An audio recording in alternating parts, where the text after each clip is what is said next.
After 19 minutes after 8 o'clock, you're listening to Today 95.1 FM. It's the Wednesday, the 3rd day of June 2019. I am Annie Abdul Salam, welcoming you to yet another amazing day on the show. Today's quest segment is the newspaper review. And if you have noticed, if you've been one of our ardent listeners, you will notice that we usually will have some of the stories that we want to share for the newspaper review on our Facebook page. So it would be nice if you could catch up with those stories too.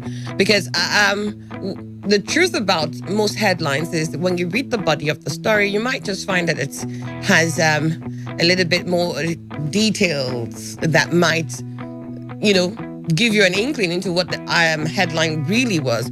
So do read through, and you can be part of the show by dropping your opinions on any of the stories on our Facebook page. Our Facebook page is Today95.1 FM. Today 95.1 FM. It'll do well for you to go ahead and like that page.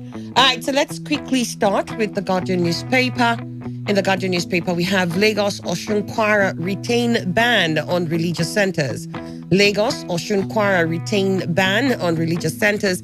Criticism trails Northwest Governor's performance after 5 years in office. Criticism trails the Northwest Governor's performance after 5 years in office. And marketers identify challenges in federal government's petrol price review. Marketers identify challenges in federal government's petrol price review.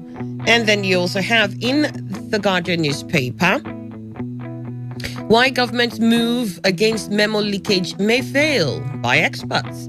Why government's move against memo leakage may fail by experts. And Bauchi deputy governor tests positive for COVID-19. What the governor and his deputy are doing one after the other. Bauchi, they have hope. They know what the cure is. I mean, he's been very adamant what he used. Bauchi deputy governor tests positive for COVID-19. And then another here, constitute Amotekun Corps now, or your assembly tells governor. Constitute Amotekun Corps now, or your assembly tells governor. And I think this, let me see if there's any other story here. All right, that will be the much we can take. Let's just quickly move on now to the stories proper. Lagos Osun Kwara retained ban on religious gatherings. Remember that on religious centers, remember that the federal government has lifted the ban on religious centers as of Monday when they announced through the PTF the new guidelines concerning our fight against COVID-19. Hopes that religious centers will soon hold services were dashed yesterday as some states retained the ban imposed by the federal government with a view to containing the spread of COVID-19 in the country. Federal government had on Monday eased the restriction on worship centers, but churches and mosques in Lagos State will not open due to the disagreement between the state government and religious leaders over protocols and guidelines. The possibility of reopening has been ruled out, declared Commissioner for Home Affairs Aniofu Elegushi at a press briefing to commemorate the first year in office of Governor Babajide Sanwo-Olu. Elegushi said even before the pronouncement by the federal government, we have been having meetings with religious leaders. We even had one with the Safety Commission looking at the possibility of reopening of religious houses. We also had one with the leaders of the two faiths. I want to tell you categorically that at that meeting, the possibility of reopening religious houses was ruled out totally. They claimed they could not take responsibility of ensuring that only 20 or 50 people are praying behind them. Like an imam said, he doesn't know what goes on at his back, immediately he's leading a prayer. He said if more than 20 or 50 people were staying at his back, he was not going to take responsibility for their presence. So at the meeting, we ruled out in totality the issue of reopening the religious houses until we have a clear coast for us to do so. Federal government mentioned it, but it never ruled out the state in achieving that pronouncement. So all states will have to look at the possibility of doing so in their respective states. Yeah, I think I do remember that the federal government did say the ban being lifted up, of course, has to be something that is worked out by the states. They will bring the proper guidelines as how they expect religious centers within their states to operate. Manuel Ndukwe, good morning. Good to have you. Good morning, Annie. Good morning, Nigeria. Right, I think federal authorities have done what where they ought to end. We oftentimes we talk about the local experience and all that. It's the states that will know exactly how it is the climate of COVID is in their state. So they will be able to say, yes, let's go ahead in liaison with the religious leaders. And if the religious leaders also should be sincere to themselves, they should just paint the right picture so that we won't have regrets later. For me, like that particular person said, whatever happens before, maybe it's their system, but at least it makes sense that he may not be able to control because he might not even know the number that is behind him. And so he will not take responsibility. That has been explained to anybody at all. That, see, I don't want to talk about this opening of religious service because I may not be able to take responsibility for whatever happens. So in that case, they shouldn't open. But if any other person like Lagos, they are saying they didn't agree to reopen and perhaps Kwara, fine for them. They have taken all the statistics and checked that out. It's not healthy for them. Perhaps when the coast is clear, they will do so. All right, we also got Fine Face in a minute. Fine Face, he's environmental justice activist and executive director, Youth and Environmental Advocacy Center. Fine Face in a minute. Good to have you. Good morning. Thank you, Annie. Good morning to you and Rivers people. All right, so your thoughts here with Osun, Kwara, and Lagos saying we're not going to reopen. That is the best way to go because the church is the only place, the church and the mosque are the places you have more people willing and getting anxious to gather together in their number. So it is better, as they have said, no matter what the central government said, for them not to be allowed to gather. But if they want to gather, the task force in the various states should really come and work better to ensuring that they do not gather beyond the numbers specified by the government and that all the protocols and measures put in place by the NCDC is observed during the church service. All right. Daniel Mom also joins us. Daniel, good to have you. Good morning. Good morning, Annie. Good morning, Rivers people. All right. In the papers, Lagos, Osun, and Kwara are not opening. Lagos stated why they said they've not come to an agreement with the religious leaders as to the number of people who could gather. Said at one point in the meetings, an imam said, look, by the time he turns his back and starts praying, he can't tell if he's got 20 or 50 people behind him. And so he cannot be responsible for the number of people coming to the mosque. And at that point, the Lagos state government felt, well, we cannot have the centers open if we will not have compliance. Yes, the states are right. First, security to human lives. But I'm shocked or surprised because in my church, I'm in the security unit. For a pastor that will say, for example, when he starts preaching, he cannot control. No, there are different departments of the church that have to do their job. The pastor will not do the job of the ushering. He will not do the job to welcome people to the church. His own is to take the message across and invite and make people feel comfortable while in church. But if you say as an imam that by the time you turn your backs, I know that in some of the mosques, there are these, I've forgotten their name now, they used to have this blue uniform, some are brown uniform. They take care of some of these things from your car park to where you have to put your mat and everything. But if these religious bodies are insisting that this is what they will do, that they cannot control the crowd, they must give their words to the government before the government would allow them to open. All right, then. Well, there you have that story in the Guardian newspaper. Lagos, Osun, Kwara retain ban on religious centers. And then we have here another criticism, trails Northwest Governor's performance. That's in the Guardian newspaper. But let me just quickly skip through that. I'm having a hard time getting that story up. Marketers identified challenges in the federal government's petrol price review. Again, promises given by the federal government to properly consult marketers of premium motor spirit, otherwise called petrol, before arriving at the monthly price review of the product. Some marketers yesterday told The Guardian that the government only consulted with them once since the new price regime started in March this year. Federal government, in a letter dated 31st of May, reduced the pump price of petrol within the price range of 121 naira 50 kobo and 123 naira 50 kobo, a move the marketers described as reportedly taken without due consultation with most of them.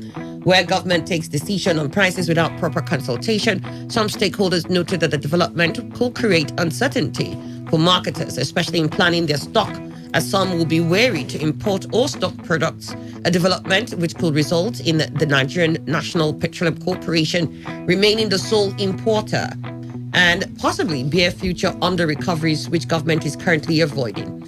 Some marketers also allege that price will mainly favor NNPC, which sources its products through state-funded subsidiary. Please recall the recently approved pricing regime, which came effective March 19, 2020, and the provision for the establishment of a monthly price band within which petroleum marketers are expected to sell PMS at the retail stations. After a review of prevailing market fundamentals in the month of May and considering marketers' realistic operating costs as much as practicable, we wish to advise of a new PMS guiding pump price with the corresponding ex-depot price for the month of June 2020 as follows: price band 121 naira 50 kobo to 123 naira 50 kobo per litre. This is what the Petroleum Products Pricing Regulatory Agency stated in its letter.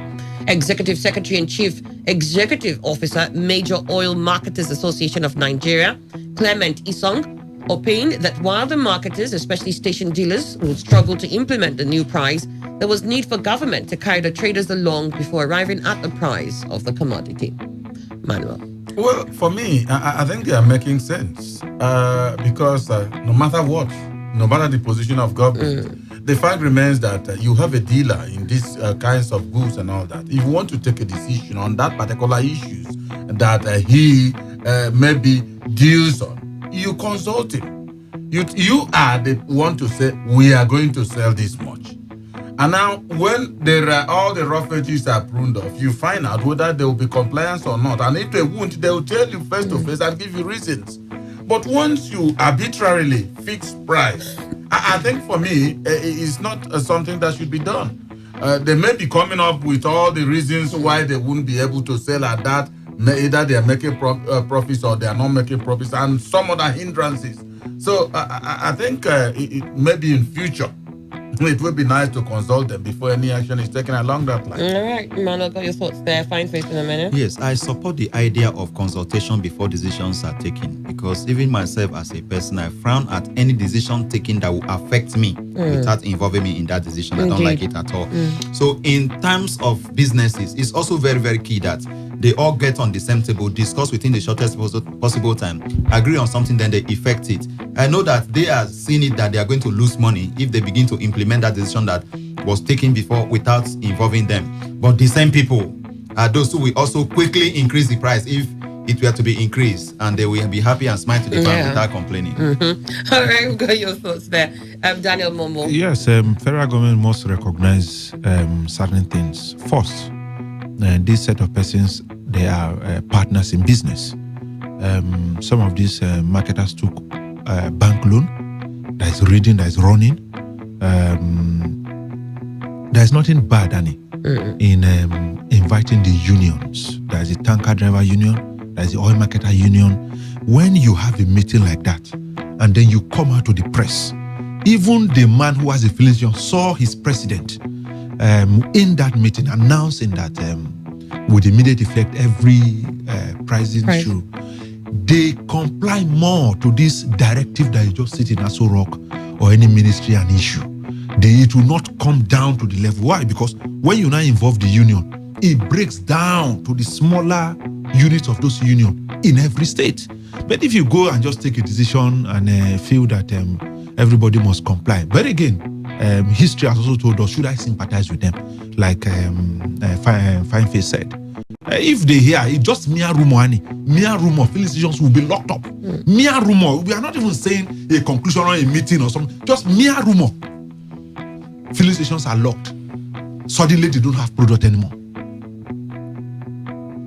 All right, what are your thoughts on that? All right, let's move on to another story here in the Guardian newspaper. Why governments move against memo leakage may fail. This is by experts. A current move by the federal government to stop the leakage of official communication may not yield the desired results, some experts have noted. Apparently worried about the alleged leakage of official memos, the President, Muhammadu Buhari administration, has decided to comb hard against future infractions. Accordingly, the head of civil service of the Federation, Ms. Dr. Folashade Yemiesa, has warned public servants against leaking official documents, threatening that hard times await defaulters. But a retired permanent secretary who spoke to the Guardian in Abuja said the advent of smartphones was to blame for the leakages. The retired bureaucrat, who is in charge of common services in the office of the head of service before his retirement, also blamed some Nigerian journalists who want to break certain news first as a reason for leakages of government memos. People just want to play funny, like social media. People want to be the first to break the news. Don't forget that not quite long, even Mr. President's broadcast speech was leaked. So everywhere you are, somebody can just snap a memo and send out. Presently, you don't need to take the memo out itself to make any photocopy. Civil servants doing this can easily carry out the act. It could be while their boss visits the toilets before he or she returns. The deed could have been done with a snap of the phone. The former permanent secretary who commended the current head of service for reintroducing sanctions against erring officials said the leakages were becoming embarrassing to the government. Those who want certain information to be kept secret refer to the existence of the Official Secrets Act in the nation's constitution, which prohibits the unauthorized transmission of information that has been classified by any government branch as being prejudicial to the security of Nigeria. A public affairs analyst and management consultant, Wale Oluwade, told The Guardian that the lines between what should be classified or made public are very blurred. Often, governments have had to decry the activities of leakers of what they term sensitive information. What constitutes sensitive information? Who decides what is to be classified as sensitive information? What is the position of the law on this knotty issue? How should media organizations deal with this dilemma and straddle the delicate lines between the public's right to know and be informed and the undermining of government's activities? The lines are gray and often blurred between the attempt of overzealous state officials to hide their true activities from the public and the right of the public to know what government's doing or has done on its behalf. He referred to the Official Secrets Acts 1911 and 1989 as amended, which forbade the unauthorized transmission, obtaining, reproduction, and retention of any classified matter. This, he said, was essentially an attempt by the colonialists to muzzle and suppress freedom of local media owned and operated by those clamoring for independence in Nigeria's colony. Oluwade recalled that in 2011, President Goodluck Jonathan signed into law the Freedom of Information Act 2011. This supersedes the OSA Act and guarantees the legal right of every person to access information, records, and documents held by government bodies and private bodies carrying out public functions. However, the FOI Act, as expected, has certain expectations, especially to unauthorized release of official information by former and current employees of security agencies and such other government agencies. Breaching the provisions of this section imposes serious penalties, including long incarcerations depending on the gravity of the breach. He noted that the challenge between the provisions of the law and the reality is that most often governments have acted as if they're above the people they govern. And this isn't peculiar to Nigeria. Government officials everywhere believe they do this, that everything they do is deemed classified or secret and the public has no right to know. All right, Emmanuel. Well, I think long and short of the whole thing is that hard time awaits anybody that is found remotely connected with any leaked secret. However, I think the head of service, that permanent secretary, retired one, is just hit the nail on the head by stating especially the evolution of smartphone. That's exactly something that can take it within a snap of the fingers. It's all over. It doesn't matter. Even your boss could just back you. You've done what you need to do. And so there's nothing anybody can do about it. When you are saying that the person will be punished already, whoever is doing this knows the legal implication. And so if he goes ahead and eventually pinned on him, then he suffers it. All right, your thoughts there. Annie, Fine, please, yeah. I don't really agree that government memo cannot, or the presidential speech can not be secret and will always be leaked. Nobody can leak my speech, even if I'm a local government chairman. Why? And I say this is my speech being written from the system and they leak it. I send that line of people home. I will sack all of you. Using the civil service rule or whatever it takes. Or simply give that instruction that if my speech leaks again, here, all of you will go home. And when it happens, you will see that they will sit up. The statement that the person writing the speech can enter the restroom before it comes out, somebody have smart, it's a lie. I can even travel and leave it on the computer. Let it leak. I know the people that were in the office when I left. So it's not possible. But what we are seeing here is what we always see in the Nigerian system. I mean, imagine a ministry with so many people. How many are you going to fire? There was somebody that I entrusted the job into his hand to do. And it is that person that I will hold responsible. And it is that person that will take the instruction that this thing you are doing, if anybody in your office takes it, you will be the one to bear the brunt. And all those who are involved, then when the person goes home, the person will understand. So I actually believe that it is this same system of laissez-faire attitude that the presidency, Nigeria, the leadership of Nigeria is having against the people. Otherwise, they can end anything that has to do with leakage of memo. We've not heard about leakage of memo in other countries of the world as much as we hear in Nigeria. Is it that there are no civil servants there? All right, then. Got your thoughts on this? Daniel Momo. Well, Annie, from what the man is saying, he is not saying that memos cannot leak, but the fact that it is difficult. It will be difficult to stop this. I ran into one memo on social media that was sent, I think, through the Office of the National Security Advisor. Now, you have 7 different persons that were supposed to sign that. You can trace these things, Annie. About 4 have signed. It means that when it got to the 4th table, that is where that thing leaked. It didn't leak in the second or the 1st or the 3rd table. If not, if it had leaked at that place, that means the 4th signature will not be there. But the other 3 were not there. It has not got into that place. Now, the person went further to mention the FOI. I think the FOI said, I can legally request. I should request. I'm not supposed to go and open that file and snap that thing and take it out. It's a crime at that point. I'm supposed to request. When they refuse, I will approach a court of law. As you legally request, I'm obliged to provide that information, right? Yes, then when you now refuse, I can approach a court of law. Like these guys have done severally, set up to say this institution refused us, and the court said, please release certain documents to them or give reply to the questions they are asking. But again, but what I've found again worrisome is what is supposed to be deemed classified and not. Like a couple of memos where you see instructions within the ministries itself, within staff, maybe like the memo itself that was supposed to pass on this message that memos should not be leaked, got leaked. That is the hunt has been. So the point here is that this is not for public consumption. I don't see how that is any. Yes, you occupy public space. We should be interested in how you run maybe the projects under which you've been hired, or how you're expending public funds. But I think in the internal organization itself, except if there's anything that has to do directly with public knowledge, I'm thinking if I'm trying to instruct staff here and how procedures should be, would I term that as classified or something that the public should know? I think within the ministry, they can deem certain things as an internal memo is secret. Okay. But, again, inheriting this thing from the military government where any small thing will have national security. National security. It has eaten deep that even simple things that the public should know, we try to hide up every other thing. Like Fine Face said, so many a time, the speech that Donald Trump is going to give, you hear the news, this thing, analyzing it. Even summary of those meetings, summary of the points that he's going to tell you, they're already aware. It is not that, that for me, it's a crime. Is to say, okay, if the president will be talking, I know he will be talking about agric, he will be talking about security, he will be talking about this. But when you have line to line, written sentence to sentence, you have it even before the president comes out to read out to those things, for me, it's a problem. Again, is that some of these civil servants do not know what they sign.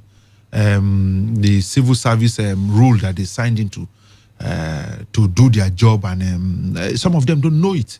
I think politics, again, has also eaten deep into the civil service, where we feel that every other thing, people should know, people should do this, people should do that.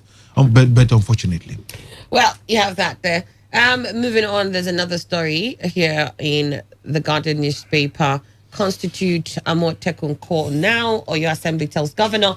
The Oyo State House of Assembly yesterday urged Governor Sheyi Makinde to urgently constitute the Amotekun Corps, the state security agency network, to stem insecurity in the state. The House emphasized that the call became imperative to check the nefarious activities of criminal headsmen who recently invaded some parts of the state. The lawmakers who condemned the killings of 3 persons in Akinyele local council and destruction of farms in the Ogbomoso area by some armed bandits suspected to be herdsmen urged the governor to urgently act on the call. The speaker, Adebo Ogundoyin, stressed that the sooner Amotekun call was constituted, the better for the state in terms of security. Meanwhile, pensioners in the state have lauded the governor for the payment of gratuities to retirees of the state. All right, that's another story entirely. Let's stick with the assembly urging the constitution of Amotekun Corps immediately. Yeah, if it's the assembly, that means that themselves are true with what they ought to do. Perhaps awaiting his assent or so. I don't see any need or any reason why Makinde will be withholding his assent after the raging storm of Amoteku and all that, which the Southwest insisted as a block that they want to establish. And then if it is now that they say your assent is needed and you are withholding assent, what is going on? Yeah. Is it becoming the corpse of a white man, according to old people? Take him up. He said, no. In the middle, no. In the ground, where will it be? I think if they truly want to establish deterrence to all the invaders, not only armed herdsmen, invaders, then everything about Amoteku should be laid to rest and then become functional. All right, okay. Fine, first in the minute. Yes, we wonder because the way it was done in that state, like some other states in the Southwest, a lot of the lawmakers even dress in the tiger or is it lion clothes to pass the bill. And leopard. Leopard, okay. Leopard there. To pass the bill. And after dressing like that and their photograph went viral, they are wondering why the governor is not buying into the idea. So I think the governor may be looking at his pocket. He may also as well be looking at the implication of 1 or 2 things that he may not like there. But one will ask, why is it that when the law was being passed, he didn't make his complaint or reservation about the document? And now that it has been passed, he's withholding assent. Whatever it is, I think there is a constitutional provision that after some number of days, and the governor fails to assent, the bill can become a law. But I don't know whether that applies only in the National Assembly. But I think he can also apply there. Otherwise, he should make his position known so that we can move forward on that issue. All right, got your thoughts, Daniel Momo. Yes, Annie, the speed of light at which we were all bamboozled in Nigeria about Amotekun and Amotekun. If anywhere you go, anything you open is about Amotekun. And Lagos has passed it, Osun has passed it, Ondo has passed it, Oyo has passed it, Ekiti has passed it. But the deep questions we now need to ask ourselves. The COVID-19 is here. The economy is going down. The governors, or rather, let me not say governors, the states are not as buoyant as they are a few months ago. And going forward, are they buoyant enough to absorb these guys? Sign that into law. We must ask ourselves those questions. It's not about them because the bill has been passed. The truth is that are the states buoyant enough to put up the physical measures that the bills require? All right. Got that. And then finally from the Guardian newspaper, Bauchi Deputy Governor tests positive to COVID-19. Media aide to the state governor, Mukhtar Gidado, said in a statement on Tuesday night, Balatella is the chairman, task force on disease control that is fighting coronavirus and Lassa fever. His Excellency Senator Balatella, Deputy Governor of Bauchi State, who is also the chairman, State Task Force on COVID-19, was confirmed positive for coronavirus, Gidado said. He added that Tella was symptomatic of the disease, having contracted the disease while carrying out his responsibility as chairman of the committee. Consequently, His Excellency Senator Babatella has gone into self-isolation in Bauchi. and health professionals are properly managing the situation. All right. So, like we mentioned earlier, Governor Mohammed had contacted us at some point. Yes, and Bauchi might just have an idea what they need to do quickly. The chloroquine therapy comes handy. So I think the deputy should also tap into it. Got your thoughts there, Manuel? Five Face. Well, I think they don't have any issues. The only warning they have is that do not disclose to the public what you have used to treat yourself, because there is no confirmed cure for COVID-19 for now. But I trust a Yoruba man when he gets COVID-19 positive compared to some people in other parts of the country, because I know the Agbo industry is still working They well. said do not, do not. In the same breath, you're hinting at what good. All right, Daniel Momo. Again, you asked Bauchi again. So that is 1-1 now. Governor has one now. He also has. It's the balance thing. But on a serious note, Annie, I'm a bit scared that he's the chairman of the task force on COVID-19. COVID-19. Certain questions needed to be asked. Did he has a direct contact with anyone that has that? What is the history? Did he go to the isolation center? What exactly? Because a man at that level, he's supposed to, as the chairman, observe every rules regarding the NCDC in relation to COVID-19. And so one needed to be scared to say, okay, how then do you now trace all of this history? It's very difficult. At that level, did he relate with somebody directly? If he didn't, did any member of his staff? Well, the part of the body of the story said they've commenced contact tracing, so we wish them well. Amen. And then let's move to this day newspaper. This day newspaper, federal government restricts children from churches, mosques, and limits service to 1 hour. It says here that following the lifting of restriction on places of worship, the federal government has issued a safety advisory, which among others restricted children from churches and Islamia schools in mosques as part of measures to contain the spread of COVID-19 during regular religious services. The federal government also asked governors to take charge of the enforcement of the protocols to contain the spread of the virus. In Lagos and Kaduna states, therefore, the government have said places of worship would remain closed. The virus tally rose to 10,819 in the country yesterday, after having 241 more infected persons. The number of deaths rose from 299 to 314 in the last 24 hours, even as 3,239 persons have been discharged. Announcing this last night, the Nigerian Center for Disease Control said Lagos State recorded 142 new cases, Oyo 15, the Federal Capital Territory 13, Kano 12, Edo 11, Delta 10, Kaduna and Rivers 9 each, Borno 8, Jigawa 4, Gombe and Plateau 3 each, while Osun and Bauchi recorded 1 each. In Kaduna, the special advisor to the governor, Mr. Muyiwa Adekeye, said religious activities will remain on lockdown, adding that the state government had started engagements with business community and religious leaders to discuss and agree on the protocols for the safe reopening of businesses, markets, and resumption of congregational worship. Well, like an addition to what they had earlier said, the federal government said, well, there'll be children. So what we're thinking is the children should not go to church. They should not go to the mosques for Islamia or the children's classes anyways. And church itself and the mosque itself must just have service that lasts for an hour. After that, shut down, go home. Well, it did say again that some states are still insisting to close down their religious institutions. Lagos has been mentioned again, and now we have Kaduna. Emmanuel? I think for me, it will be a better position to take, not to reopen. Because one does not need to open one's mouth too wide to tell another what one is saying. Now in schools, they didn't reopen schools. And they are also telling you, your children should not even go to that that 1 hour we want you to stay in your religious service. Your children should not be there.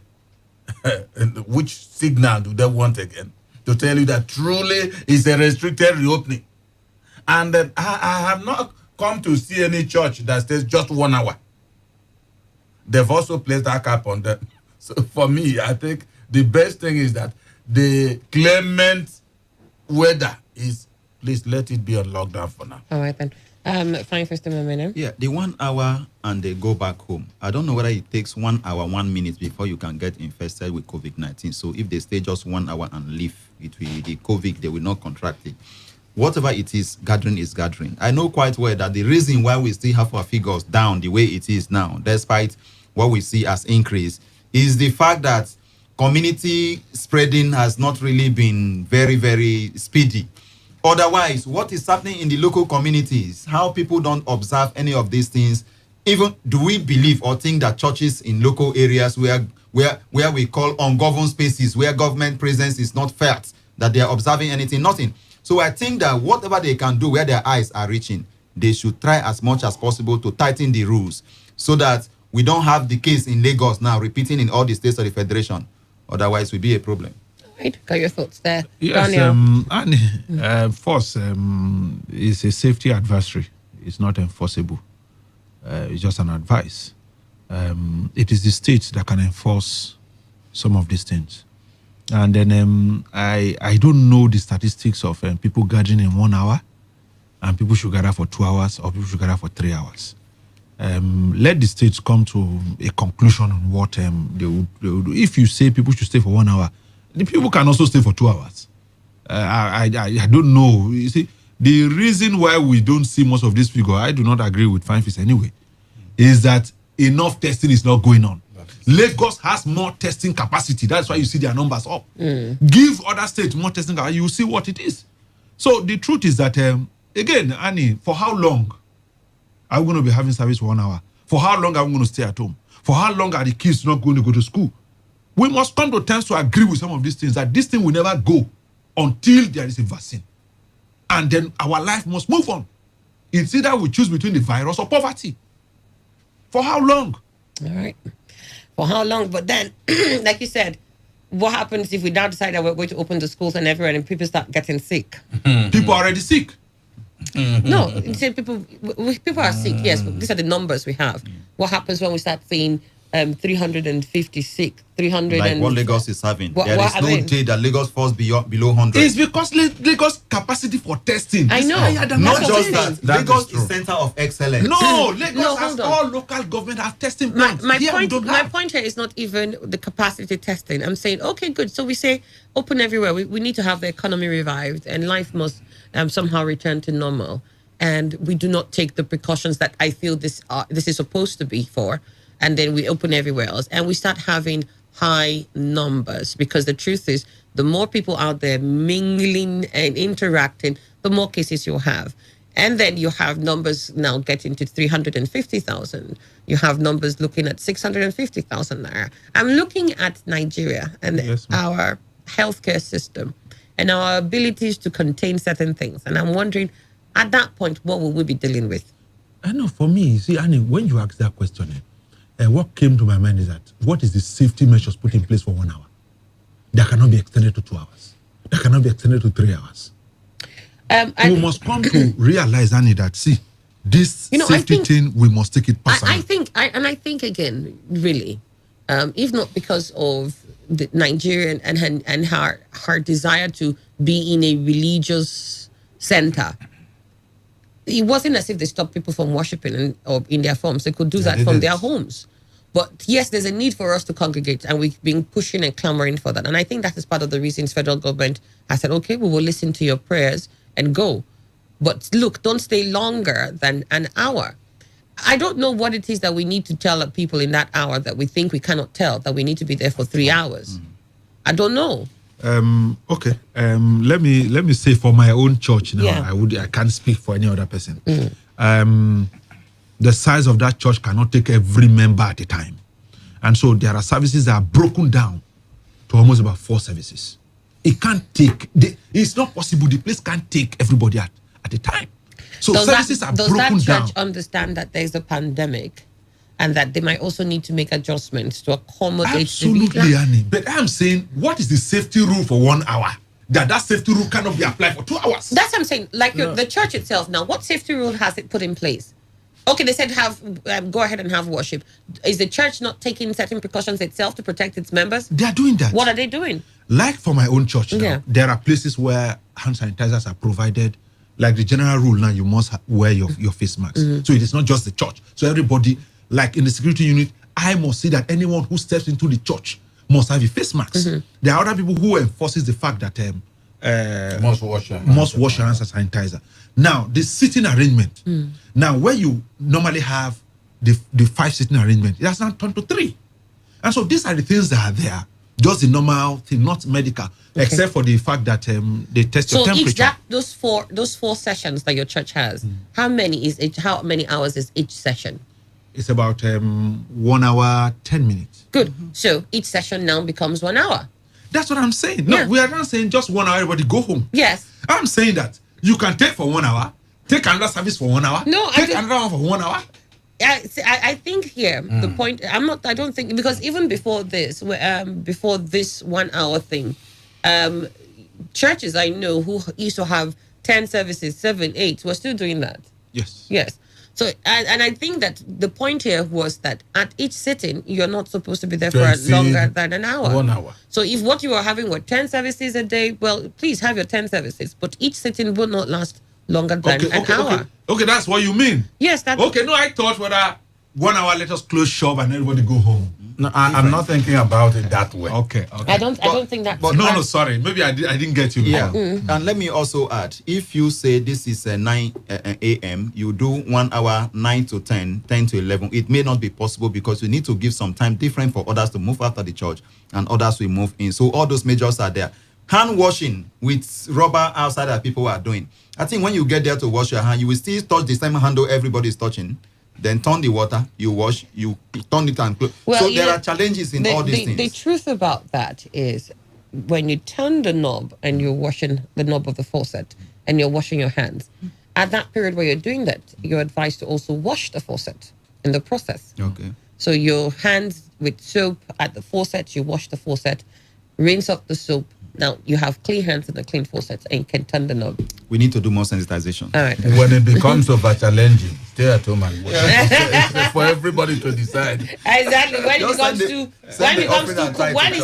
cumbersome, stay at home. Really. This thing has uttered a lot of things. Oh, it has. Well, it says here federal government restricts children. I mean, you can imagine when they say restricts children, then might as well just sit at home, really. Federal government restricts children from churches and mosques meet service to 1 hour. And then Obaseki rules out defection, vows to contest on APC platform. Edo State Governor Mr. Godwin Obaseki has foreclosed defecting to any party to pursue his second-term ambition, notwithstanding the groundswell of opposition in his re-election bid by the national chairman of the All Progressives Congress, APC, Mr. Adams Oshomole, and other chieftains from the state.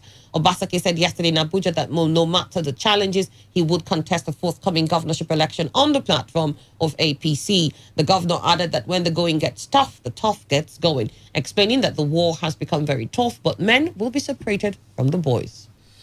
Well, he's good. He has the confidence. And so the coast will be clear for him to throw his heart into the ring and let them slug it out. But then all I know is that, you see, Oshomole, if he's making any efforts in any way to block Obaseki, let it be free. For instance, Obaseki, if they say it's direct primaries, it's direct. There's no any other. It's direct. If they say it's direct primaries and he's confident of himself, like he's saying, please throw your heart into the ring. All right. Simple. What do you think, Fine Faced Memeno? I watched him on TV days back saying that he will show Oshomole that he's the governor of the state. Yep. So I think this is high time to show the people that he is in charge of the party structure, as he has said. So direct primaries, go to the pool, show your power. No need to defect. Defection is completely out of this game. If he steps out of the party, that is the end of him. All right, what are your thoughts on that? Annie, I'm happy. Daniel. I'm happy that people will not gather themselves into one room, one commissioner, one ward chairman, and everybody will vote. No. The direct primaries, let's go to Edo State and sort it out.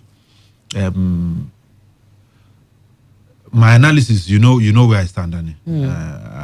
I don't know. You're going to tell me. I've told you this. You're going to tell me. No, I stand. I'm with yes, heavily with reasons. Annie, the governor is gone. All right. Take that from me today. He's Okay. gone. All right. And then the man that would even chair the election. The governor is gone. Who is in? Is Ayamu? Yes, You think PDP would not take this? No. Why? Did you even hear any of what did you No, know I'm about just it? asking. See, Do you know election, the reason why this is everywhere is because of the fight of APC? No, That no. is why this is everywhere. And you think the PDP is sitting down, smiling and looking at this lacuna that APC is creating in Edo State and not cashing in on it? You see, the funniest thing is that in Edo State, we have an unwritten agreement. With who? It is between the Benin. When the governorship seat moved from the Benin, it go to what they call the Afema. Okay. So my only worry is that if Ezeyamu comes in, would he do 4 years or would he want to go for 8 years? That's another problem I'm looking at, because Definitely, ordinarily, the constitution permits. leave the constitution. When you talk about these things, these are local politics. He goes 8 years from this place and he moves to the other place. That's how we have been. We'll doing look at this much later. It's almost time for the news update. National Assembly raises 2020 budget oil price benchmark to $28 per barrel. You'll find that story in this day newspaper. Also, Buhari vows Nigeria's unflinching support for Adesina. He says, Adesina says they want to smear my reputation. Buhari says, I supported you in 2015, even though you were of the PDP. I supported you. I will still do the same now. Buhari vows Nigeria's unflinching support for Adesina. And then court orders Kalu's release from prison. A federal high court sitting in Lagos yesterday ordered the release of a former governor of Abia State, Senator Ojo Kalu, from prison. That story you will find in this day newspaper. And the federal government gives airlines guidelines for conditions for flight resumption. That story you'll find in this day newspaper. This is something that perhaps will interest Daniel Momo. Very well. All right, then the news update comes up next day here. Every day, every hour, when the big stories break, depend on our 24-hour news team to bring you the latest. Today, 95.1 FM. Today, 95.1 FM. Board Hardcore. News update. Hello and good morning. Here's a news update at Today 95.1 FM. I am Annie Abdul Salam.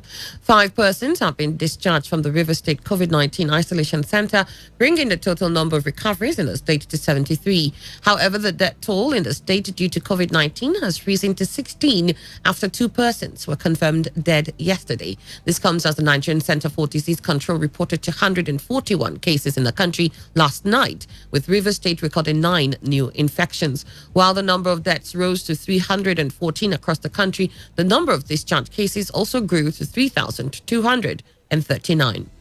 The River State government has said the Oginigba slaughter market is no longer in existence in the meantime. The state government, in a statement by the Commissioner for Information and Communications, Paulinus Interim, warns that anyone who goes to Oginigba slaughter market for any form of business will face the full wrath of the law. The state government also announced the closure of the oil mill market, warning that those using Iboiche Road as an alternative illegal market are hereby warned to desist forthwith or risk destruction of their goods. The statement added that any attempt to continue trading activities at the Mbiama market will lead to the complete destruction of the market by the state government.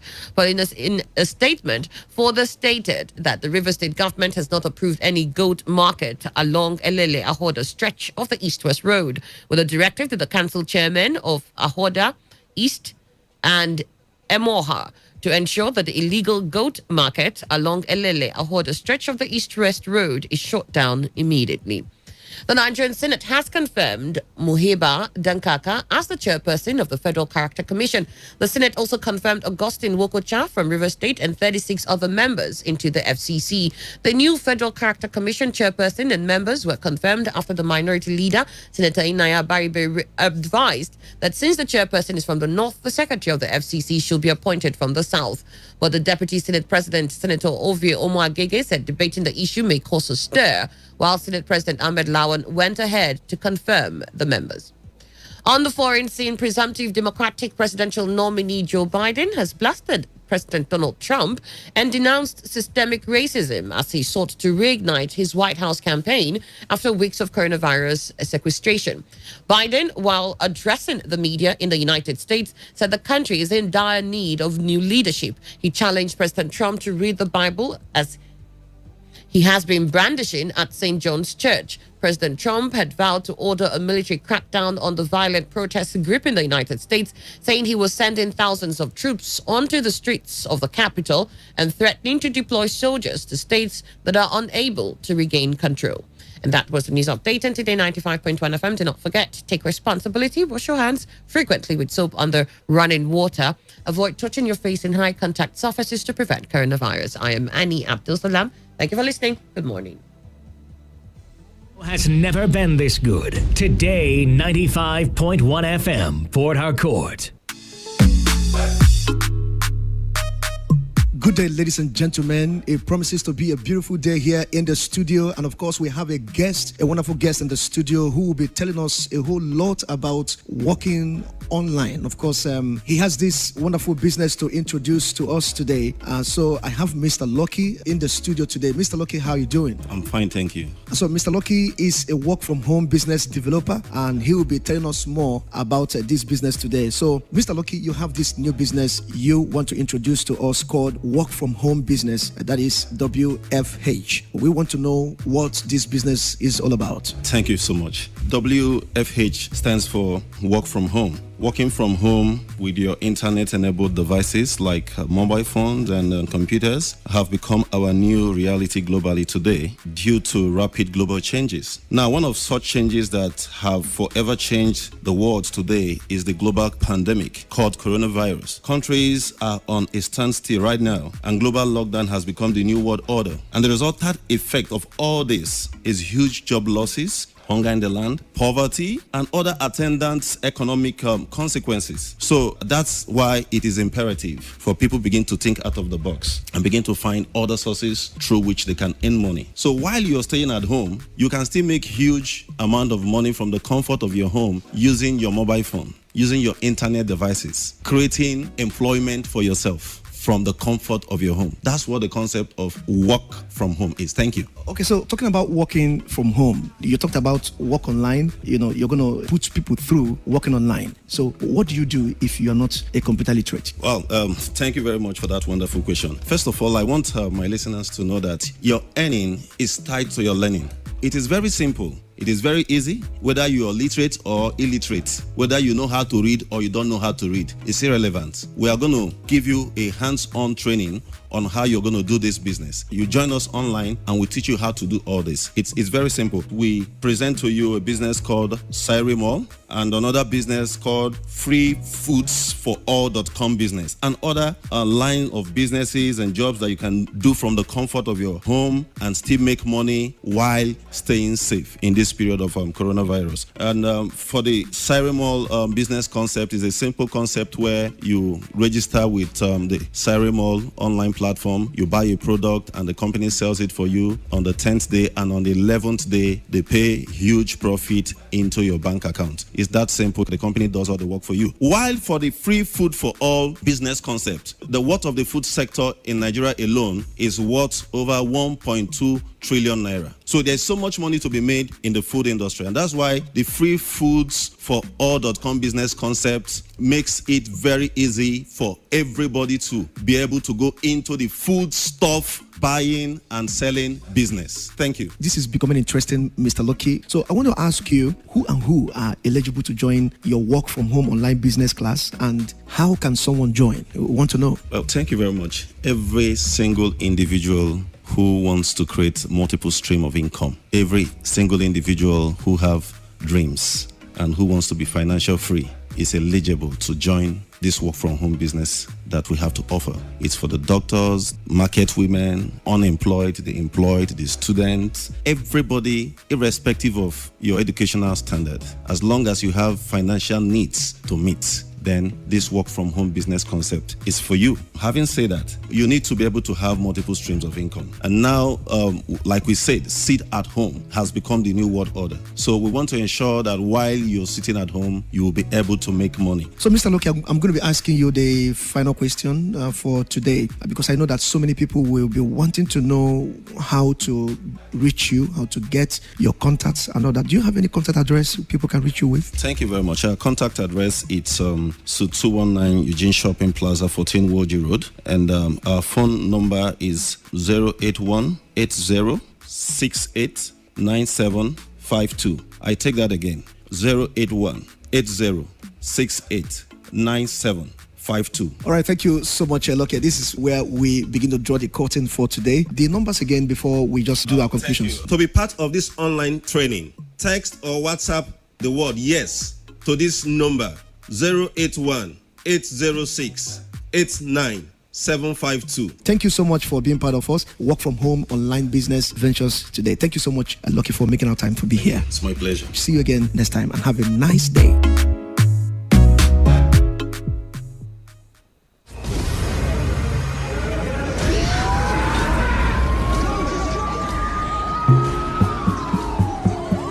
Peace is a situation where there is no war or violence in a society.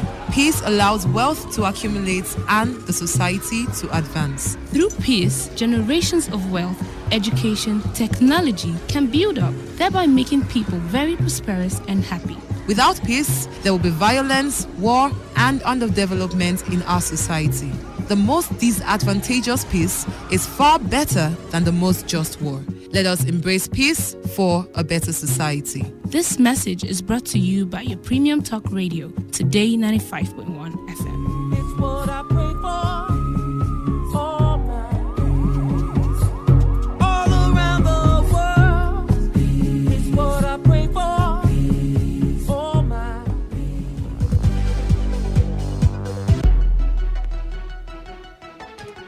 All right, it's 15 minutes after 9. You're listening to Today 95.1 FM, and I've got Fortune from Planet View Properties. Fortune, good morning. Good morning, Annie. How's it going? Very well, thank you. So tell us about Planet View Properties. First of all, what is Planet View Properties? Let's start from that today. Okay.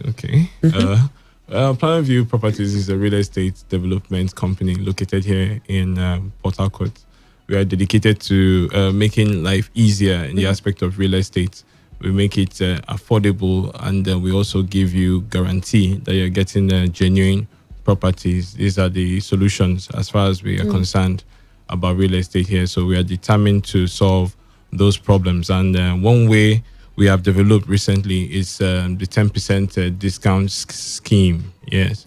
If you're getting any of our properties right now, you're getting at a 10% discount. That's if you're making an outright payment. Yes. We know how things are, but we are looking at trying to help people, make these right decisions. The problem is always waiting. You want to wait and wait and wait and wait until the price is right for you. I don't think the price will ever be right. It's not easy bringing out money. You understand? So to encourage people that have this outright payments, we give them the 10% discount. And for those that can't make the payment, we are all engaged in different things. Some people are trying to get multiple stuff at the same time. You also have to cater for the family and all of that. But you can still live your dream. So rather than wait, now I'm telling you that the property is selling for 850,000 naira. Grab it now. You grab it. Yeah. The good thing about the installment plan is that it helps you key into the current price. Now, selling at 850,000 naira, you can grab a plot of land and then pay in installments for up to 3 months, 6 months, and 12 months. With no additional fee. Yes, but if you're making an outright payment, you get the 10% discount. And then you also get the COVID relief pack, which is 50,000 naira worth of food supplies. So we advise you to make the outright payment, but if you can't, it's okay. You pay at 850,000 naira, no extra charge. You divide by 12 at most, and then you get a plot of land. Now, to cite some of these properties we are talking about, we have Greater Port Harcourt approvals for most of our properties, so they are located around the airport area. We also have at Omagwa as well. Now, there's a property at Omagwa selling for 850,000 naira per plot. It's called Maryland. Okay. Yes, it's called Maryland. This was launched at around December last year, and it's been doing very, very, very fine. We have about over 200 plots there with perimeter fencing. You also have facilities like good access roads. You have about 12 meters. You have 9 meters for closes and all of that. So you have enough space for vehicles to move through. So if you're getting a plot of land within that place, you're getting it for 850,000 naira, sorry. 850,000 naira. And then for Planet View Layout Phase 1, which is located behind the new international airport, you're getting at the same price of 850,000 naira with the discounts, with the 10% discounts at outright payments and the installment plan also on that property. We also have properties around Rukboku selling for 6 million naira. We have about properties in town here selling for 15, 12. It just depends on what you want. So if you're interested in getting any of our properties, you call us on 081 6036 3989. And then for the aspect of inspections, we have inspections usually takes place on Wednesday, like today, and Saturday. Saturdays. Yes, but because of the current standings, we go for inspections about every day. Okay. So all you have to do is book your inspections, and this also helps us curb this spread of COVID. Yeah. So if you tell me you're meeting me up tomorrow by 10, we make a private inspection and then we get it done. If you're coming on Wednesday, on the other hand, which is a very, very free inspection, you're not paying anything. We just take you around, you see all our properties, and then we bring you back to the office. You can come on Wednesday and Saturday. We have vehicles that don't take more than 4 people, so including the driver. So it's quite safe. You come with your face mask. If you don't have one, we give to you, but we expect you to wear one from the house. So that's how far we are going as regards staying safe. All right. Okay. I didn't hear anything about our packages though. What package? Our COVID packages. Yeah. The package. For those getting the outright payments. That's why we're paying outrightly now. Yeah, so those are the benefits. If you're paying outright to get 10% discount and the COVID relief pack, it's 50,000 naira worth of food supplies. You have a bag of rice in there, you have oil, and you have some other things to make life easier for you. All right. As we fight. So COVID. how do we contact you? Okay, well, once more, my office is located at 64A Tumbia Extension, GRA, Port Harcourt, very close to Royal House of Grace. I repeat, 64A Tumbia Extension, GRA, Port Harcourt. Or you could call these lines 081 6036 3989. I repeat, 081 6036 3989. All right, then. We've got to go. Yeah, we got to go. Thank you so much for being on the show. Stay All right. tuned. Opinion poll comes up in just a moment.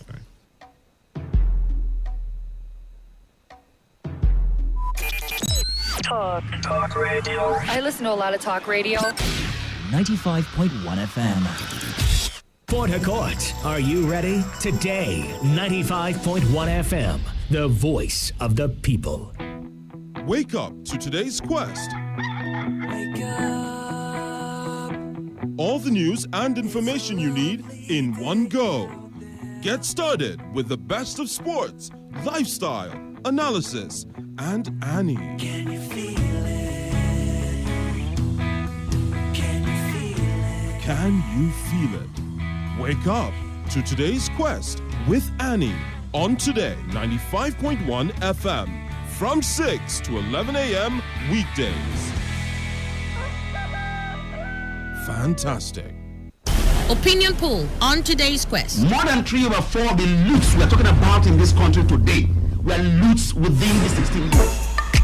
Here is a great opportunity to sample all our opinions on the issues Amin raised. Potaka says the PDP is trying to divert our attention because Nigerian funds was looted by the PDP. Melody in Uniport says Madam Jonah is yet to come in terms of the fact that her tenure has expired. Annie, please tell him that investigation is not what you make public until the final stage.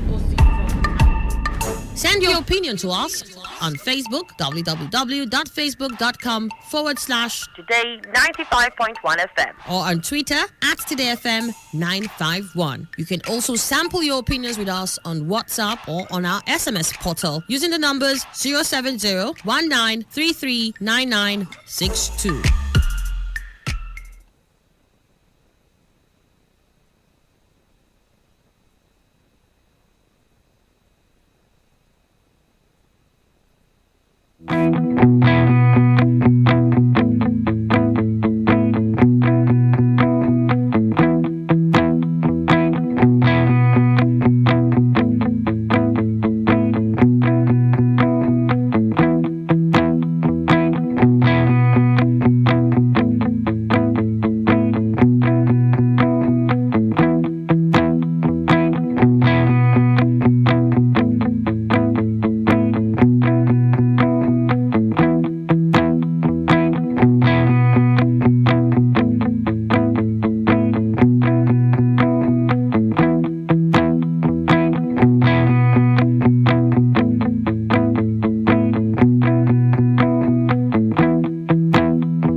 9. You're listening to Today 95.1 FM, Voice of the People. Obidi might say he'll probably want us to talk about US now, seeing that he's a Trump person. But fortunately, Obidima, you're welcome to the show. It's not a Trump.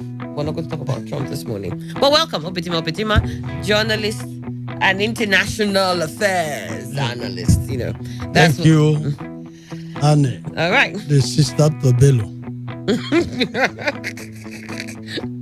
All right, so this is what we'll be looking at here for opinion poll. I really want us to have a quick look. We were going, just before we left, we had this issue on Obaseki ruling out defection vows to contest on APC. Somebody here was so sure that this is already in Oshomele's kitty. So let's go back to that conversation. Obaseki rules out defection, vows to contest on APC platform. Edo State Governor Mr. Godwin Obaseki has foreclosed defecting to any other party to pursue his second-term ambition, notwithstanding the groundswell of opposition to his re-election bid by the national chairman of the All Progressives Congress, Mr. Adams Oshomole, and other chieftains from the state. Obaseki said yesterday in Abuja that no matter the challenges, he would contest the forthcoming governorship election on the platform of the APC. The governor added that when the going gets tough, the tough get going, explaining that the war has become very tough, but men will be separated from the boys. I don't know why that's making me smile a lot, but men will be separated from the boys. The Oshomole camp in the state chapter of the party has propped up a former secretary to the state government, Pastor Osage Izeyamu, who recently defected from the opposition People's Democratic Party to struggle with Obaseki for the party's governorship ticket. However, some APC governors have launched a troubleshooting process to rally support for their Edo State colleague. Towards this end, a delegation of APC governors met on Sunday in Lagos with the party's national leader, Senator Bola Tinubu, and Oshiomhole on Monday to resolve the differences between the two factions of the party in the state amicably. However, receiving members of the Obaseki Mandate Group who visited him at Edo Governor's Lodge in Abuja, Obaseki said someone with no track of success in anything would not be given a chance to rule the state. He said, I have chosen the state. Just a moment. I have chosen the state that brought me in the first place, the APC. No matter the challenges, I will run on the platform of my party, and I'm sure, by the grace of God, I will overcome. I'm not saying I won't have contestants. Of course, democracy is about contestations. Tell me what you want to do for the people, and I'll tell you what I can do. Tell me what you have done for the people, and I'll also tell you what I have done for them. And the people will make a choice. That is what democracy is about. And that is what our democracy should be. The governor said while the challenges ahead were enormous, the men will be separated from the boys. Obaseki said, I want to assure you that the last 3.5 years have been a university for us. We have been learning. The election will make us graduates. If you think we have achieved anything in the last 3 years, by the grace of God, just watch out for the next 4 years. When the going gets tough, the tough gets going. The war has become very tough with the COVID-19. The challenges ahead of are enormous, and that is when you're going to separate the men from the boys. If you do not have courage, if you do not have energy, particularly intellectual courage and capacity, you may not be able to cope. That is what we're bringing to the table in this election and in the next government. The governor noted that with COVID-19, lives will never be the same again, and the pandemic had pressed the reset button on the world, particularly Nigeria. He said, this is why anybody who is seeking public office today that has no track record of how he served the public good, or has no track record of success in anything else, that has no track record of having managed to even a kiosk successfully, cannot and should not be given an opportunity to serve. According to him, his group has been striving to remove bad men from politics because politics has been associated with all sorts of unpleasant things that people who have so much to offer are scared to offer their services. Obaseki noted that he's proud of what he's done with basic and technical education in the state. Yes, we have not made so much noise because we have been working. We don't have time. Those who are making noise and striving and telling lies have all the time to do so because they don't have jobs. Most of them haven't done anything in a long while. Most of them don't have skills or capacity. Their skills are just to steal public funds and to lie. Today, we have almost 300,000 children in Edo State in our public school system who are now learning, he said. Well, this is the position of Obaseki. This is not living APC, no matter the threats, no matter what's going on internally within the APC. That's the platform that brought him to be. And upon that platform, he shall contest. He says he doesn't understand why he should be afraid. After all, it's a democracy. Contestation is the key in a democracy. He expects that he's going to have contestants and he's going to run against them. Edo people get to choose.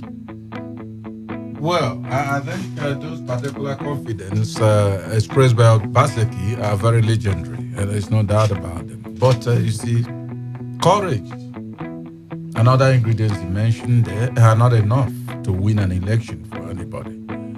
But as for him bracing up, is required. That courage is required to move into the contestation, as he said, is part of the equation for election. But one thing I must say is that we know that the problem has come up with the choice of primaries. He is for indirect primaries, and the Shumole's camp is for direct primaries. I think the best thing for Obaseki to do will indeed throw in his hat into the ring, because I'm sure. But that's one thing he hinted somehow. He hinted at it somehow. He said, if one is not shut out, for instance, that it will be nice because there's contestation is part of election. So if he's allowed, that's one thing. If the National Working Committee now chooses and says it's going to be direct primaries, is he going to agree? If they choose and they make direct primaries what they are going to use and he doesn't agree, has he not fallen off? Now, won't he be looking for a way to go and then stay, pitch his tent, and then fly the flag of that particular party? So I think, for me, somebody that is brave would have accepted any kind of primaries at all. You know, I will never fail to remind whoever in Edo State to understand that there were many places that were looking for primaries, direct and all that, and they were denied of that. And they were chairman of APC at that time. But now, in fact, the adorable bride is Edo State for direct primaries. Does that not spark of political treachery? So for me, I think that's why I look at politicians are the same. When some of us say they are all the same, it's not as if there are no slight differences. But their exhibition, once something is needed by themselves, just come out to showcase itself as being same. Now, if Oshomole's people or his camp are ready for elections, and they say they are, and they want direct primaries, my worry is, I think I heard Obaseki met with the president. They are keeping the meeting, the facts of the meeting to their chest. They met with Tinubu. We've not heard anything in terms of what decisions were taken. Perhaps they don't want anybody to hear it and be taken along in that stride. Let Obaseki and Oshomole understand that, like I said yesterday, Oshomole was able to go for 2 terms. It's not that everything he did then, all the people in Edo welcomed them. But the fact that they wanted this man to finish his own and then leave. He reaches Obaseki's own. He said, no, you must obey me. I am the Godfather. In the days and months to come, we are going to see exactly what will happen. If Obaseki falls out, he didn't rule again, fine. Izeyamo comes up, there will also be time for reckoning whether he will quarrel with Izeyamo.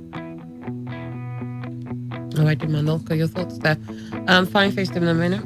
Yes, what is going on in Edo State is a game of the politics of I made you and I will still marry you. And Oshomole wants to let Obaseki understood that he is the national chairman of the party. What he says or what he does or what his National Working Committee does, or they say, or their action, he will be the one to either veto it or approve it. And what he says is what we go through.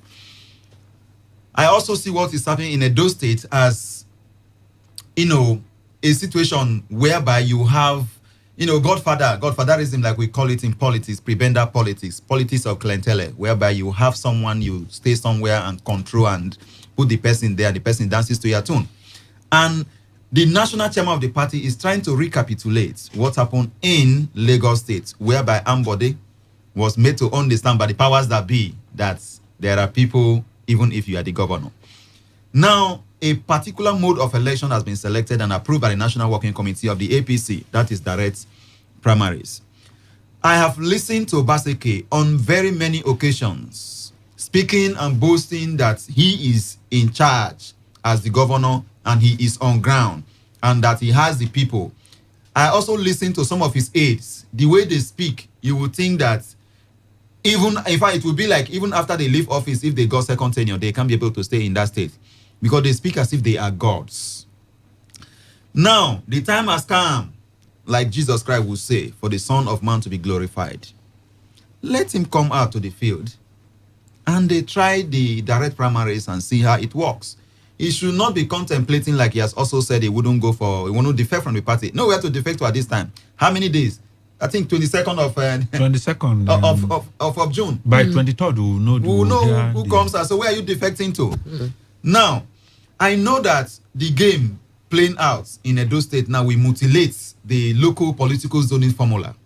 But whatever it is, it has happened at many occasions. But the point remains that the party will decide here. This is not the election will say that the power belongs to God and belongs to... Now, the power that we play out in the primaries now belongs to APC. And they have started their strategies to kick him out. Whatever it is, I believe that at the end of the day, he should accept the outcome of the process. Because whatever it is now, I don't think it's something that they cannot sort out if they wanted to sort it out. Now, he's talking about the other candidates of not having experience. I don't know whether Trump was a governor before he became president. That's Trump. Who? Trump wasn't a governor. That's Trump. Yeah. So, but Trump managed things. He managed he said things. It's not even a kiosk he has not managed before. You may not conclude. He may be a better person. The point is that he said even the kiosk. I'm just telling you what Obaseki said. He said even kiosk. Most likely. he can't design. Apart from when he was secretary to government, he has been sleeping. If the people want the next man, the person can come in, but I believe that their faith. I think he also understands that the people of Edo have to make a choice. He exactly. said so. He says that's the beauty of democracy. Exactly. So, and the choice they are going to make, we begin with the choice that the party is going to make on the 22nd, because I know quite well that the primary election in Nigeria, we do not have any good internal democracy in the system. The rigging of that primaries has started since as early as when their quarrel started. The rigging of that primaries has started. And this is the time for them to experiment their scripts to see if, like he said, that there is learning on the job. We don't need people that will overlearn on the job to come and take the job, because the job of governance is a serious business. All right. That even philosopher will say that you shouldn't even get married because your family will distract you from the game of governance. So I believe that time will tell. All right, got your thoughts there. Fine, first in a minute. Daniel Momo. Yes, let me start from where Mr. Emma stopped. He's traveling to Lagos and Abuja was practically begging for him to be given a first refusal as a sitting governor. And then all of those things did not work.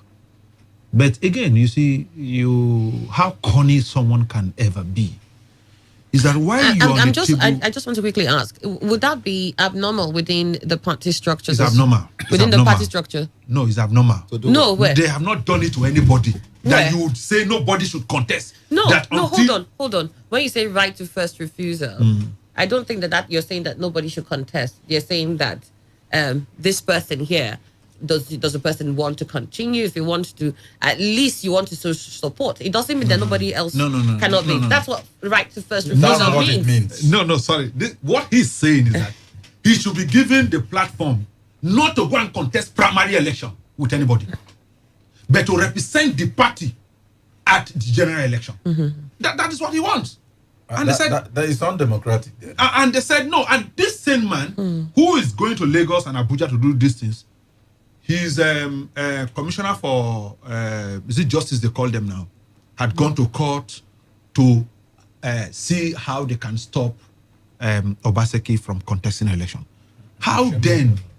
No. How? It's Commission of Is it Commission of Justice now they call them? For states now. Attorney General. He's a commissioner now. It's For a commissioner justice. for justice of the states. Yesterday, the court refused to ask whether the election should be stopped. No, it was the arrest of Oshomole. And prosecution. No. Prosecution of Oshomole. That was what it was. As of yesterday. There was a court judgment. About 3 court judgments came out. One, affirming that Ojezwa is the candidate, is the party chairman of Edo State, and which is not in Oshomole's camp. Yesterday, the court also gave verdict on that. Okay. And reinstalled Ojezwa back to his position. And he also refused to take a step to stop this man, Pastor Ezeyamo, from this normal thing they do ex parte motion, they call it, to stop him from contesting election. Now, you Why? cannot... Who's tried to stop him from contesting election? One of the name of the person is Peter. They came under an umbrella, I don't know what. Okay. To stop, the camp where that is coming from. Annie, that is one. Two, this is a man who, because when you say performance, I'm an Edo child. Even in River State? Yes, I live in River State. Does not mean. I'm just saying. No, there's not permanent. No, I'm just saying. And my family, everybody, my parents, everyone, they are there in Edo State. Annie, when you say governor performed, just wait to say it for clarification. No, yes, I live in. I'm speaking from River State. All right then. When you say governor performed, look at the man who just left office, and compare to what he's done. Who? One was the man who left office. We're talking about Oshomole, who just left office. You have to use such performance to what performance are you going to judge him? Are you judging him by Ambrose Ali's? It has to be the proceeding. Would he say he has measured up to that? And he said he's performed. What has he performed? In the last 4 years, he hasn't. No, and it's a question I'm asking. We are comparing 4 years to 4 years of Oshomole. Oshomole's first term. Even Oshomole's first time, 4 years. Can he compare? That's what we're looking at. I'm asking no. you said you absolutely know. No. Okay. In terms of road, in terms of physical infrastructure, in terms of manpower, you cannot compare them. Okay. But he can give excuse whether now there's no money and all of that. He can give that excuse, but he cannot. Okay. That the restructuring, the beautification of Edo State today, it came from Oshomole. Go around and see all the internal roads in Edo State, villages, drive to Edo State and see. They were done by Oshomole. So what is he saying that he did? All the other completed projects were things he completed. What is he saying that the performance? But he completed. Completion is part of what he has achieved. No. I absolutely agree. Okay. I'm going somewhere. I'm just laying a foundation for where I would then submit finally. This is a man who also threatened. You see, it is not by force to support you. There's no force in it. Don't force people to support you. The national chairman made it clear that he's not supporting him. And it became a threat that each time the national chairman must come to the state, is what now? He must tell him, he must be notified before a citizen of a state would enter that state. Are you saying, what if the governor refuses and say, no, I don't want you to come to the state today? What would then happen? A man who refuses the party to grow, people are coming into party, you are selecting those who should register in the party and those who should not register in the party.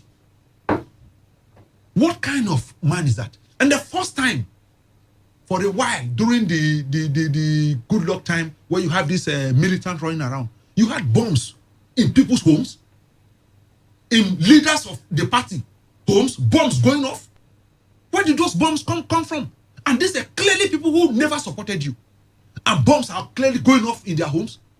And you have security. Is it possible that those people are also knocking off the bombs in their own homes? He has the power and capacity to review who these persons are in working with the police. I'm just saying it's possible. I'm just saying it's possible. But this is under his administration. Things are happening. So who do you blame? You blame me or you blame him? Who has the money and capacity to do those things? And so, to him, it is now clear that, and that's what I was trying to tell Mr. Imam. I'm telling you, Annie, the man is gone. Anybody can see anything. That The guy said that the boys will be separated from the men. He's gone. He said the boys will be separated from the men. And it's same person, the national. You can imagine the insult. Yes. The National Working Committee took a decision and said we are going into direct primaries in Ondo and Edo State. You form a clique in government house to say that no. Who are you to decide? A man who contests an election, he's trying to determine what kind of election he should contest in, and say nobody should no indirect primaries. I mean, well, no I guess the reason again for most people is because the NWC is being influenced by Oshomole. He's the chairman. He's the chairman, but is he the only decision making? And it will be ratified by NEC. And that's what I said. At the end of the day, the NEC not ratified it. Obviously, he's also part of the NEC. Like we said here, we would think that a primary, open direct primary, will be the way to go because it is obviously more democratic. But then, because we also understand that Oshomole has his own pies in the stake, and that he must have used his influence with the NWC to have gratified this towards this area, maybe because he believes it is only through this platform that he can also win.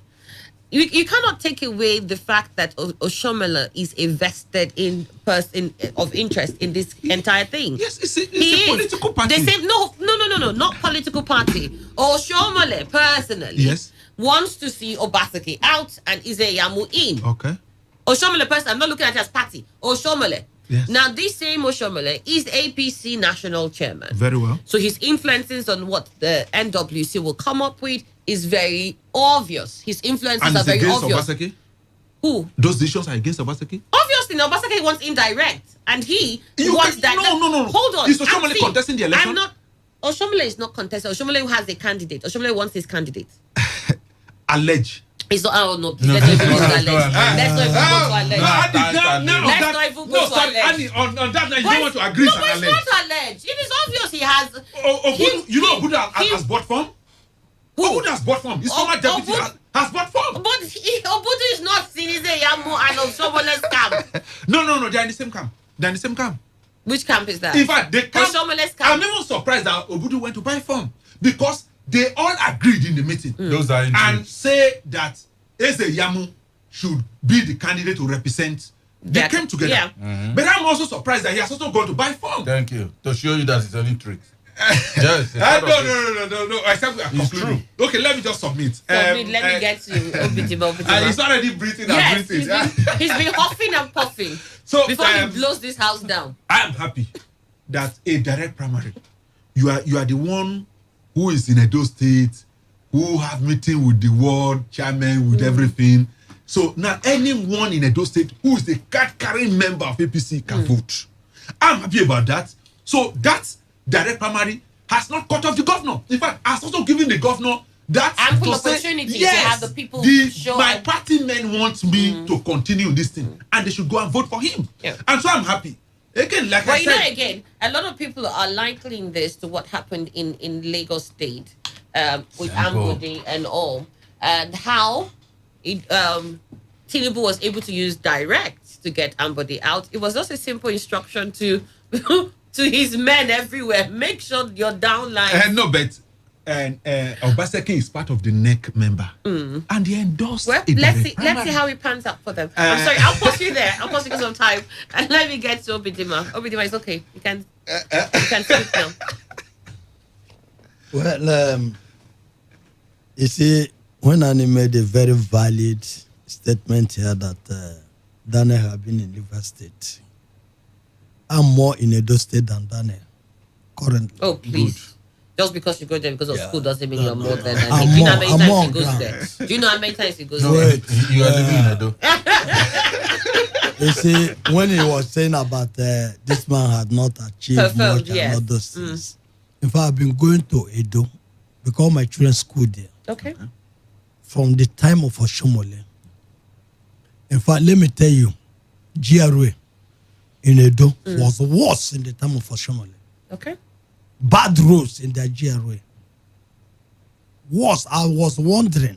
Sometimes I ask my friend and colleague in the church, who is from Edo, Benin. I say, why is it that all the things we hear about, especially those roads leading to Beseda Hausa University, Yeah. were terribly bad during his time, and some other road getting out of Benin towards Okada, the old Benin Okada road, very bad. So, and those things are changing currently in Benin. I want to tell you the truth. And sometimes it's like this man, Obaseki, I don't know, it's like he want to also behave like Jonathan, who was not carrying press along to showcase some of the things he was doing. The politics of Edo State is different from the politics of Lagos State. Yeah. And Oshomole don't have the same clout that Bola Tinubu has in Lagos. Bola They were both Tinubu, one-time governors of. yes, but during the time of Bola One is a Tinubu, national leader, one is national chairman. no. During the time of Bola Tinubu, They're both short. he really built a structure that have been very difficult to break or disrupt in now. He mobilized the members of the party to himself from AD. That was in AD. Okay. Down to AC, to ACN, to what they have in APC. And someone like Bola Tinubu can easily have his way. There's someone like Oshomole. There are gladiators, political gladiators in Edo State that can stand on their own. John Oyego is still there, he's not dead. He has his group. But John Ego is very weak now, isn't No, he? no. He has his group. And he and Oshomole cannot walk the same path. There are also some traditional rulers or traditional leaders who are not visible in politics that are behind, even intellectuals that are behind the current governor in Edo State. That he went to see Tinubu, that he went to see Buhari. These are politics.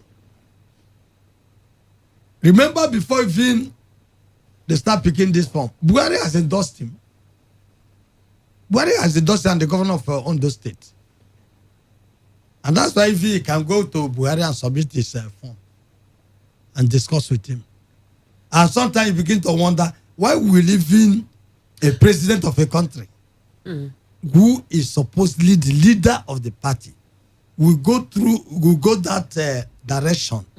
And the national chairman of the party is working across purposes with him. You know, look at this. I also want to tell him that Professor Gambari, who is the current chief of staff to the president, will properly advise the president in the politics of Edo State as an obeying person that will look at things critically and give Buhari an unpartisan advice concerning Edo that could influence a lot of things, the outcome of the process in Edo State. When you talk of performance, has Obaseki underperformed in Edo State? No. Has Obaseki done something within the APC circle that, let me say this, that have touched or hurt the heart of the president or even the chieftain of the party at the national level? No. And if they say that the National Working Committee of the party has taken a position, are they all in agreement in that? Because I know that there are some members of the National Working Committee of the party that are still smoking fire against Oshomole, All right. that he want to destroy the party. Then again, Kogi election. What was the method adopted in Kogi election? Primary.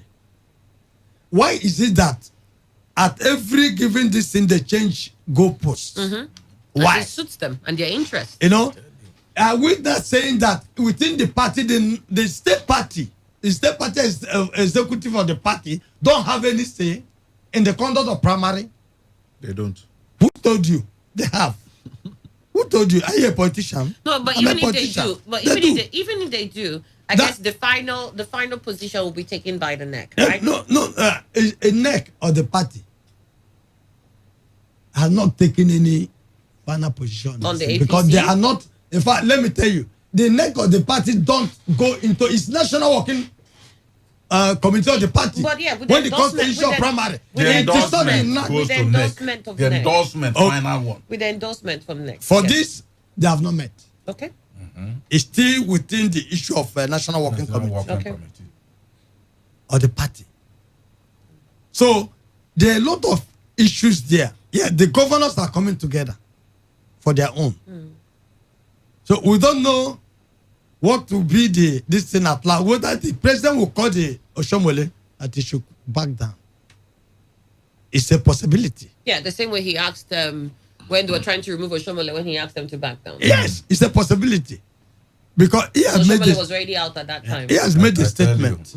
So we also don't know was this the outcome. waste What was remembered. what was what was discussed between Obaseki and Buhari? The Obaseki was making statement over the television yesterday, That he was. confident. And what did Oshomole even achieve in the issue of the House of Assembly problem? Did he achieve anything? He did. He lost. Is it sometimes what happened in Akwa Ibom? She also instruct us that the mighty most at times don't control it. That they will deceive people at Abuja. They have no that grassroots support. People never thought that Udom will win, but the Ababi was disgraced in Akwa Ibom, and that's what is going to. Obaseki is from Benin, and the Benin people are behind Obaseki. Benin people are behind Obaseki. All right. Yes. How do you know this? Because I go you are there in now. Edo State. I go there. You This started man is this. not on the ground. He's living there. He's living there. You We need started- to investigate you. You started You this. home there now. So, We need to no. investigate. With I want to Atiku tell you. Abubakar, we knew what happened. I at the want end to of the tell you. day. Even when I go to Benin, I enter bus. You discuss with I them. enter taxi. And most of the times I prefer discussions. Even when I go to the school and going, Intentionally. I also discuss with some lecturers that are from Benin. And their card carrying From member that Benin. vote that day. It's not sure can No, but I carry guess members. maybe it's just a pulse. Yes. Just to feel the pulse. No, Pulse. exactly. I think, and you know, I don't know. I don't go to Edo. I've been here. Neither am I from that area. So all I get is just I feedback don't from. know. Can I just correct So, wait, something? let me Okay. finish. Zamfara State. We saw what happened there. We saw what happened in Rivers State. We saw what happened in Imo State. This man never had his way, and it created disaster. But Bayelsa. Bayelsa, so and such thing is playing out in Edo. In fact, I will even advise PDP to work hard. They will reap a great harvest. They don't even have a candidate. That's unfortunate. It's not a sure candidate. They will have candidates. Yeah, that they were haven't- candidate. Okay. Even if it How is will they- even if it is a goat, How will they have they go candidates? tie a rapper. All right, real quickly, Daniel. Let me hear what you want to say here. Please, on the Edo House of Assembly issue, nobody has failed. Like you said, or somebody has failed. Some people came out Nicodemously to go and inaugurate themselves. The Oshomole and the National Working Committee intervened. The governor refused. The National Assembly members sent him people. Remember, he refused. They had a meeting. Dangote, this man was there. Kayode Fayemi, Oshomole was there, and one other person, I can't remember, one northern governor was also there. The governor of Jigawa State now. that there was a time we discussed that issue here that I used it to mention the fact that it's like a bullet that's been released. You can't take it back. The governor has, but the members can resign from their position, and then a fresh election can be done. Immediately he got to Edo State, the speaker in the minority, 9 members, while 15 members seats has been declared. No, please. When you now came up and say one person, he lost now. The case is in court. All right. They are doing that case in court. No problem about that. You also mentioned the fact that in one state they use indirect primaries, and another state it didn't go against the law. In the constitution of the APC, you can either use direct primary, indirect, or consensus. It is allowed. If they do it anywhere, it's allowed. They have not run foul against. So it is not something you hold anybody against. You also mentioned the fact that Obaseki does not carry the media along. Unfortunately, he had the mic, but he didn't tell me what, because he's always going to Edo State. He didn't tell me what Obaseki has been doing so fantastically in Edo State when he had the mic. No. You did. The internal roads. I hear you, GRA. I hear. Again, You're not when impressed. you say, You sound like you're not impressed by the GRA rules. Adi, let's get something clear here and appreciate what Oshomole has done over the years. If you come here now to say that there are power blocks, traditional rulers, this and that, Oshomole brought Obaseki to his government. Part of So he wants to control him ultra. No, and I didn't say that. All right. Part of his economic team. Oshomole single-handedly defeated the powers in Edo State, including Mr. Fixit. He single-handedly made Obaseki governor. And I think at that time, hold on. I think When at we that now time, keep saying I think that- at that time, Oshomole was relying on the fact that he was Labour leader. You know, that's how. Relying on anything that was doesn't how- matter. But hold the on, Labour let's leaders remember. across come to vote for him. No, that is what I'm trying to say. That was what was made him popular at that period, and he was able to leverage that. Now, what he's going to also use now in this case here, because believe me, it's not Isaiah Yamu that is going to this competition, it's Oshomole. What Oshomole is going to also rely on here now is national leader. And I'm saying, as national leader of the party, unfortunately, he came on board when the APC was having problems. Oshomole has also chaired several problems within the APC. He has been there where APC went through too many issues that she shouldn't have. And he did not come across as a chairman who has the requisite know-how to deal with these issues. In some cases, it even seemed as if he fueled this.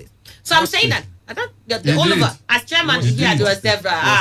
Daniel, it's almost 10 o'clock. If not, we'll start. How many states? River State, people are behaving like kids there in River State, and so he should come and begin to flog them. All right, then. That people want The to news become update governor comes at all up costs. next. So he should be the one. It's all right. We wish them well in Edo State.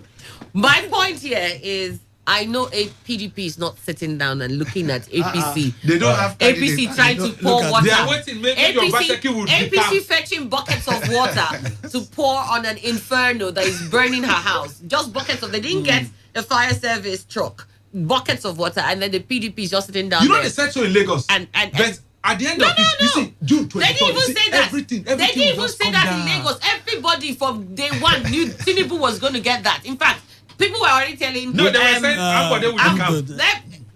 Ambode, just the same way. Where is he going to come to? Everybody just said Ambode should just take this with good faith. He's done what he has.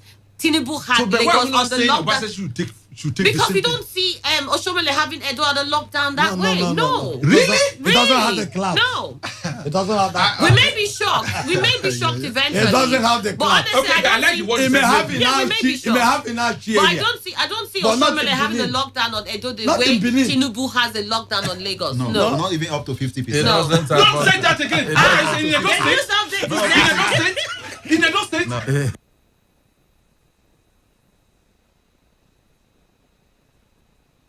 Today 95.1 FM, Port Harcourt, voice of the people. Radio has never been this good. Today 95.1 FM, Port Harcourt. Today 95.1 FM. Port Harcourt. News update.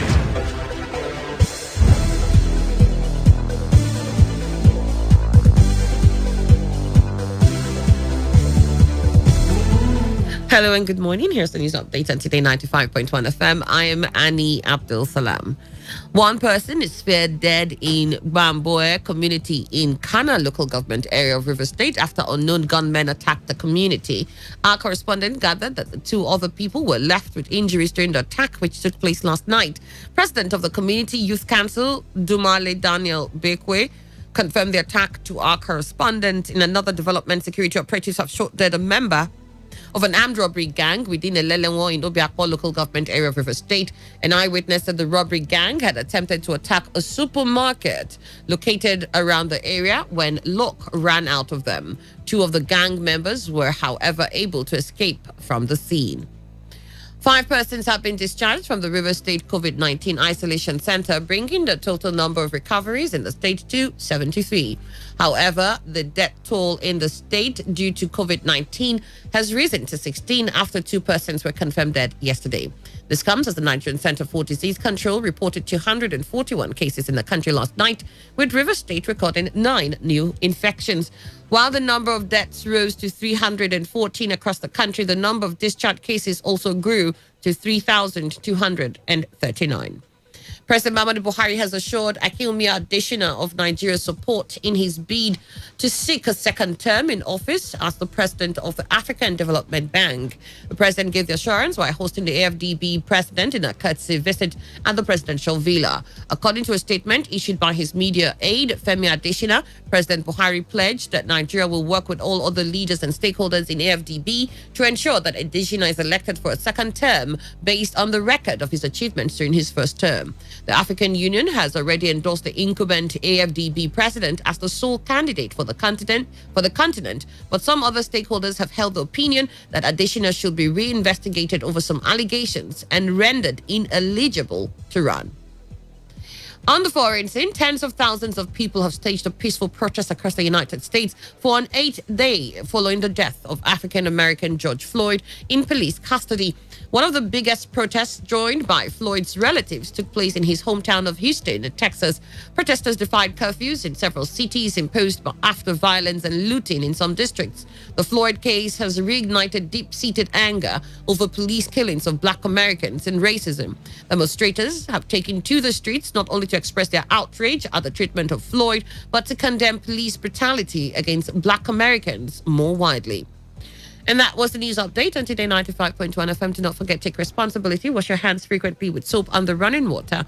Avoid touching your face in high contact surfaces to prevent coronavirus. I am Annie Abdusalam. To have a good morning. Are you ready? Today 95.1 FM, the voice of the people. A lot of talk radio. 95.1 FM. Health is wealth. Let's join hands together to defeat COVID-19 pandemic. Kindly adhere to the following precautionary measures to stay safe. Stay at home. Maintain social distancing. Avoid crowded places. Wash your hands frequently with soap. Avoid touching your mouth, nose, and eyes. Make sure you cough and sneeze into the bend of your elbow. Avoid handshaking, hugging, and close communication. Our safety and well-being is completely our responsibility. So let's stay safe, let's stay alive.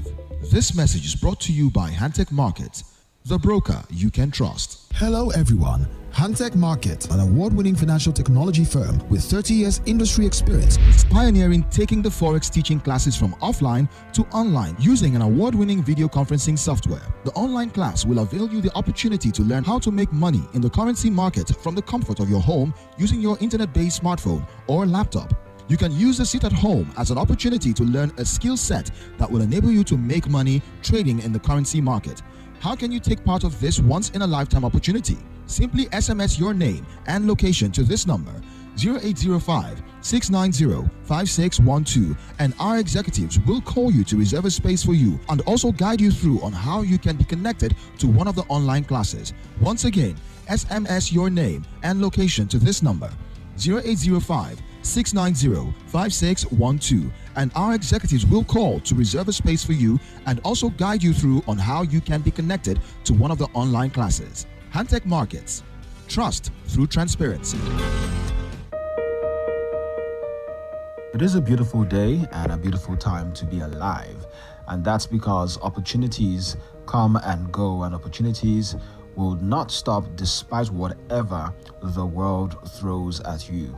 But the most important thing is you being able to spot these opportunities, take advantage of them, and see how they can be beneficial to your life. What am I talking about today? I'm talking about the opportunity that Hantech Markets are bringing to you this lovely day. Mr. Mike, you're welcome. Good day. Now, before we begin, I would just like for us to really help those who are just listening to you for the very first time understand what Hantech Markets is about. So, what is Hantech Markets? Okay, Hantech Markets is a fintech company that started 30 years ago in Hong Kong. And then basically, what do? We provide opportunity for people to make money. Even in this hard time, people are still making money via Hantech Markets. And how do we do this? In two ways. Number one, we connect people to the largest financial market in the world, where over 5.6 trillion US dollars volume traded daily. And we also provide teaching, free quality teaching to people, and that's exactly what we do. And this time around, we're going to talk about taking our teaching from offline to online. And that's exactly why we are here. All right. So taking it offline. All right. But why is there a need for this to be online? Well, we are in a very hard time now. COVID-19 is rampaging everywhere. I mean, government are shutting down places, and then, the government has also given directive that people should maintain social distancing, and then gathering of no more than 20 people. It will be very, very unfair if we gather people in our various training centers. And that's why we've come up pioneering this idea of taking the class from offline to online, where using various online video conferencing, we can educate people in the comfort of their home. I mean, using their gadgets, either their phone or their laptop, as long as it's connected to the internet. And it's the same thing that we do in our offices. We're taking to online classes. Now, quickly, just talk us through what the fintech market is about, okay? And what people's expectations should be signing up to this online class. Online speaking is the same thing, but this time around, we are not gathered in our physical classroom where we do weekly in our offices and various centers. But this time around, our students will connect to us via a software that will be provided to them. I mean, it's free software. For instance, we use Zoom, and Zoom is very popular in Nigeria. So what we do is whoever is interested, we just send a link to the class online, and then the teachers, the facilitator will kickstart. People will hear us. They will see our charts. You can imagine we reach out to more people. Do you understand? People will be in their various homes, the comfort of their homes or office, sitting down, at the same time respecting the directive given by the government that we should maintain social distancing, and also we shouldn't converge more than 20 in a social gathering. And that's why we came up with this initiative that will take the teaching from offline to online. They say the same thing, and also we will reach far more people, because there are people that will say, I'm in Chokoto, how do I have access to this class? This is an opportunity for them to have access to the class online. All right, so now Hantech Markets is here, and people will be wondering, what are the benefits? What do I stand to benefit from this fintech market, knowing fully well that I may not even know so much about it? What are the benefits? Why should I go into the fintech market. Hello, everyone. Hantech Market, an award-winning financial technology firm with 30 years industry experience, pioneering taking the Forex teaching classes from offline to online using an award-winning video conferencing software. The online class will avail you the opportunity to learn how to make money in the currency market from the comfort of your home using your internet-based smartphone or laptop. You can use the sit at home as an opportunity to learn a skill set that will enable you to make money trading in the currency market.